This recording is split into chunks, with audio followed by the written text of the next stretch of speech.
जय श्री राम प्रेमी भक्तों। कितने नाम जप से भाग्य बदलना शुरू हो जाता है। प्यारे भक्तों, पहले तो आप यह समझ लें कि भाग्य क्या होता है। जब तक यह नहीं समझेंगे तो आगे नहीं समझ पाएंगे। भाग्य वह होता है जिसे हम अपना प्रारब्ध कहते हैं। पुराना किया हुआ कर्म या तकदीर, ये सब एक ही चीज़ है। क्योंकि जो हमने पीछे कर दिया है, जिसकी रील बन चुकी है, वह ज़रूर होगा। लेकिन उसको बदलने के लिए हमारे संत बता रहे हैं कि आप अगर उसको बदलना चाहते हैं तो वह भी संतों ने तरीका बताया है। उसको आप सहज रूप में बदल सकते हैं। वैसे तो कहा जाता है कि भाग्य बदला नहीं जाता, लेकिन संतों ने यहाँ तक कह दिया कि जिसको मौत की सज़ा होनी होती है वह कांटे से भी, यानी कि सूली का सूल बन जाता है। कांटा चुभने से ही वह प्रारब्ध समाप्त हो जाता है, वह भाग्य बदल जाता है। और यह सच भी है। लेकिन यह कैसे होगा?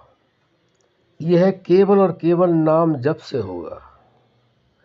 और नाम जप भी जब आप करेंगे तो किस तरह करेंगे?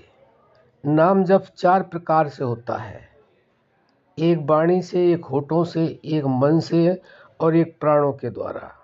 तो जो सर्वोत्तम नाम जप का साधन है वह प्राण जप है। जो प्राण जप जानते हैं और विश्वास करते हैं, उनका भाग्य वास्तव में ही बदल जाता है। अब प्रश्न ये आता है, ये पूछा गया कि कितने नाम जप से भाग्य बदल जाता है।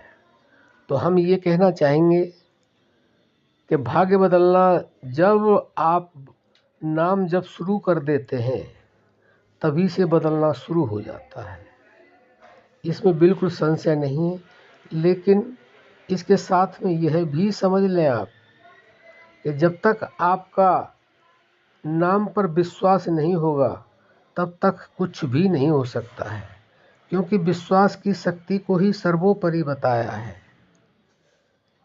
तो इसलिए आप जब से नाम जब शुरू कर देते हैं तभी से भाग्य बदलना शुरू हो जाता है। और हम आपको यह भी बता दें कि जब हम पूर्ण विश्वास के साथ, पूर्ण श्रद्धा के साथ, भाव के साथ और नाम जप करते हैं तो हमारा भाग्य सारा का सारा बदल जाता है और सूली का सूल बन जाता है। यानी कि वो इतना कमज़ोर हो जाता है कि आपको उसका एहसास ही नहीं होता है। इसीलिए कहते हैं कि भक्त भगवान के बस में होते हैं। भगवान अपने भक्त के लिए कुछ भी कर सकते हैं। हालांकि महाभारत में आपने सुना होगा कि भगवान श्री कृष्ण ने प्रतिज्ञा की थी कि मैं निहत्था रहूँगा लेकिन शस्त्र नहीं उठाऊँगा। लेकिन उनको भी शस्त्र उठाना पड़ गया अपने भक्त के लिए।